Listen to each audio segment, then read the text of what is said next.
Start off by saying congratulations on the film. It's an absolutely amazing film, and you do such an amazing role as well. So congratulations.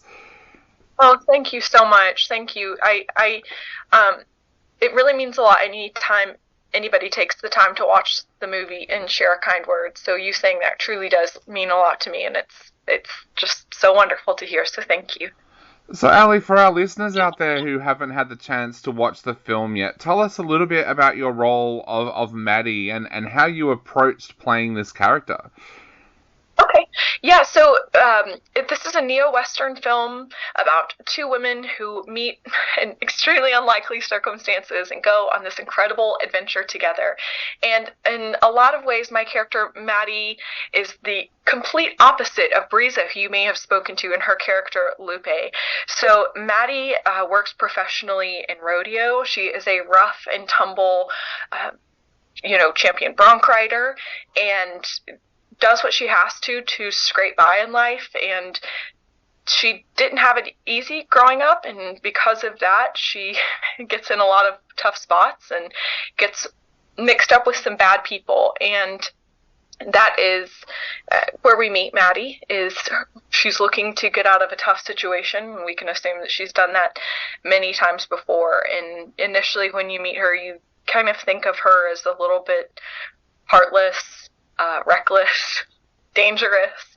And I hope that by the end of this, people will see some of themselves in Maddie, and see that she is a person that is a little bit like all of us, who is somebody who is searching for just love and belonging, but doesn't always do things that are most conducive to finding that.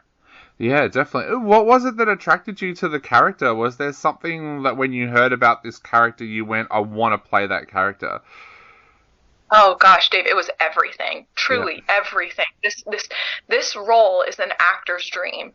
First of all, Jesse Edwards, our writer and director, I had worked with multiple times before, and he's just phenomenal. The scale of what he was able to accomplish at Evolve and the projects that he did for National Geographic that we had worked on together in the past were just unbelievable. It was unbelievable for Nashville, where we were from, but then what we were creating there with our team in Nashville, was as competitive as anything we saw coming out of Hollywood. And so when they said they were going to do a feature, I was ready just then to do it. I was like, sign me up. And then once I saw Maddie, I was just blown away that somebody would extend this opportunity to me. It's shooting in this gorgeous location. Being able to be out in Kanab, Utah for a couple months is a gift in and of itself. And then the challenge of the physicality of the role, right? So learning to ride a motorcycle, working with firearms, riding a horse, hand-to-hand combat, rodeo. I thought, wow, this is an extremely difficult physical challenge, and then obviously emotionally, that we talked about. Maddie is a flawed person and is going through something that becomes extremely transformative. And so everything about this was a massive challenge, but also a really exciting opportunity. And I couldn't wait. And I love Westerns. I've always loved Westerns. My family's always loved Westerns. And getting to do a Western, and do it in this way, where you were a woman doing something unconventional in the genre, was just unheard of. And so I was like, I can't sign up fast enough. Please take me. Now I have to ask, what westerns did you grow up watching? Because of course, one of the things we do on this show is we love for young film lovers out there to go out and explore films. So tell us a little bit about the westerns that you grew up watching. Well, I grew up with my grandfather and my father playing all the spaghetti westerns on television. Just like in the afternoon, sitting in front of the TV, watching anything and everything. Tombstone, obviously, was like, Yeah. was just the classic. My dad's favorite, my grandfather's favorite. And as long as I can remember watching things, I remember them having westerns on television. All that to say, Jesse really didn't encourage us in the process to have specific content be informative to us. There was nothing he suggested that we watch to prepare. There was nothing that he wanted us to particularly be influenced by. And I thought that was really refreshing, because we were getting to do something totally new, and I hope really add to the genre. Now, it sounds like the physicality of the role really attracted you to the role. How much of that did you have to learn with things like horse riding and motorbike riding and firearms? How much of that did you already know how to do, and how much of it did you have to learn, and what was that learning process like? Oh, Dave, I had to learn just about everything. I was pretty hopeless, I think. And I definitely am the beneficiary of incredibly talented and patient, just experts. So I didn't have any experience with firearms, and I worked with a friend of mine who's a safety instructor at a range, just becoming familiar because I knew we were going to be doing blank rounds on set. And we had a great safety instructor on set as well, Clay Cook, who just made sure everything went seamlessly. So the real shots that you'll see in the film are anything that I do with the shotgun. So that's not CGI. That is blanks happening in real life. And so it was really important to me that Maddie, obviously, who is using a firearm all throughout the film, knew how to do that and do it well. And I worked extremely hard with the gun safety instructor, learning how to handle a firearm, how you would realistically shoot, body posture, everything that I could. I was taking as much information as I could and bringing it to the role. And for the motorcycle, I didn't know that I was actually going to ride it myself in the movie until about a week after I had been cast. And Jesse's like, so we'll have your lessons starting. And I was like, my lessons for what? And she said, the motorcycle. And you could have knocked me over with a feather. I swear. I was like, oh my God. So I was terrified, but I thought, you know what? This is good. This is good. Like, if I'm really going to make this believable, I need to commit. And I went to the back lot of Evolve Studios in Nashville and met up with our stunt coordinator and my personal double, Julian Joyner, and we learned on the bike that I ride in the film, that is her bike, that her dad got her used because he would not get her a car in college. So I practiced on the bike I used on set that appears in the film, and we worked. She was really generous with her time and her teaching and made me feel totally comfortable and confident. She does all of the advanced stuff that you see in the film, and she deserves all the credit for that because she is an absolutely incredible stunt performer. She's a great actress as well. But I worked as much as I could to do as much as I could in the film. She also prepared me for a lot of the hand-to-hand that we did, and that I had never done. I had never done any on-screen combat, anything like that, and we worked relentlessly. And I definitely think that's to her, to her credit, because she wants things to look as good as they can and be as safe as they can. And the more you're prepared for that, the better that will be, across the board. And then with the horseback, I'm making myself look so bad, Dave, but I had ridden horseback only in the Girl Scouts. Do you guys have the Girl Scouts in Australia? Yep. Yeah, that was it, like trail rides in the Girl Scouts. And so I was comfortable around horses, but obviously in the environment where you're being led by a guide on a really safe, tame horse that does this day in and day out.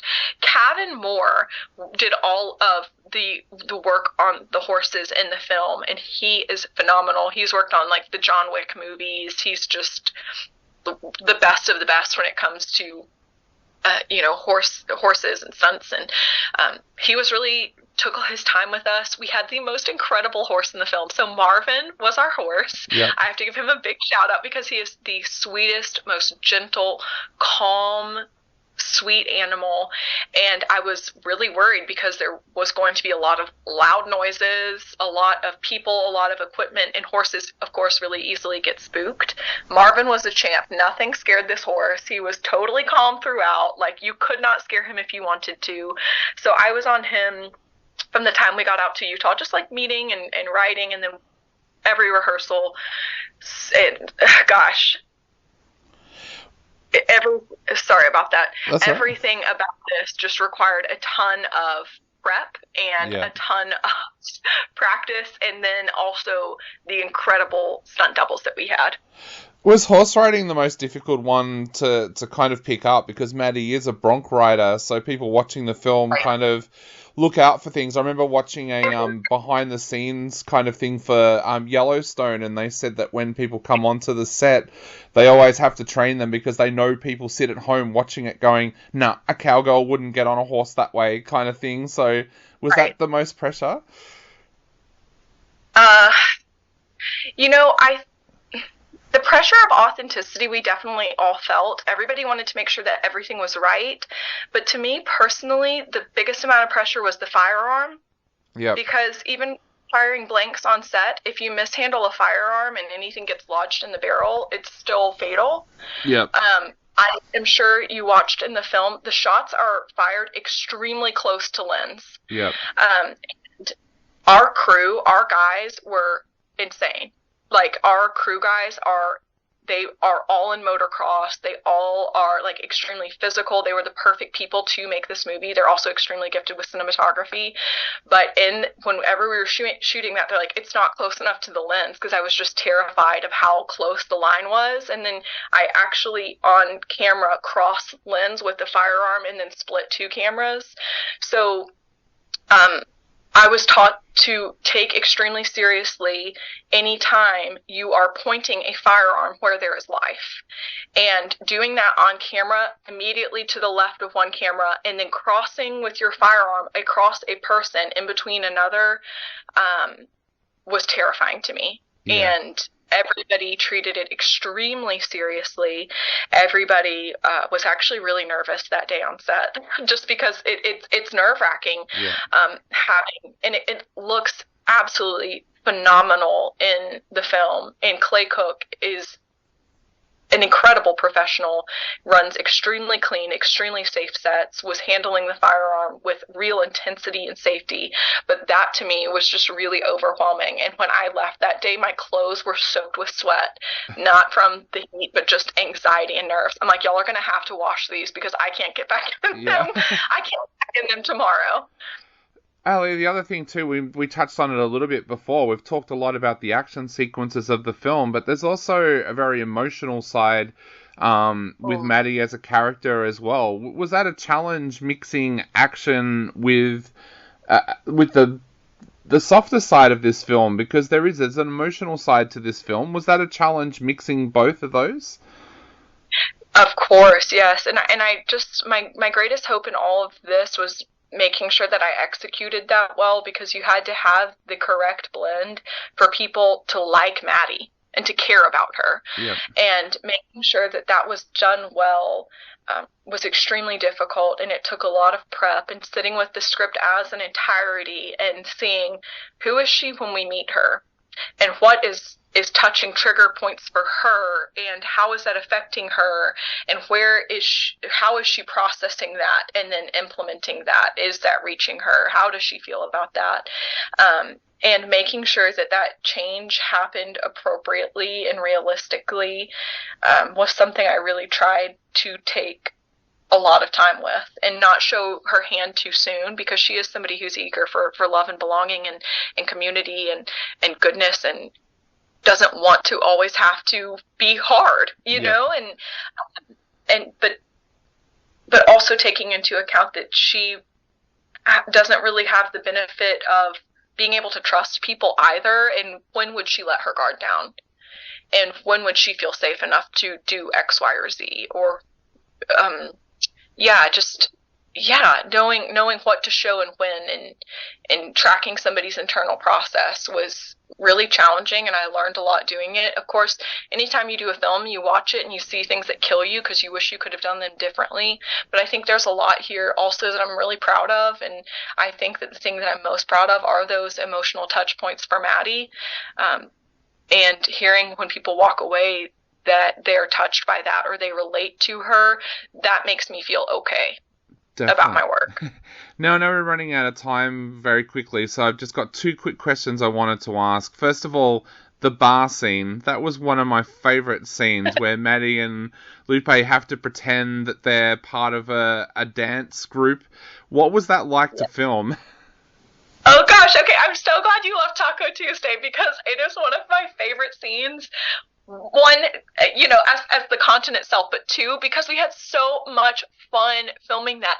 You have to think on that day, that's the most people we ever had on set. Yeah. It was a ton of people, and it was everybody that we had was a great time. We had that incredible cast of ensemble in the bar that were just hilarious and excited to be there.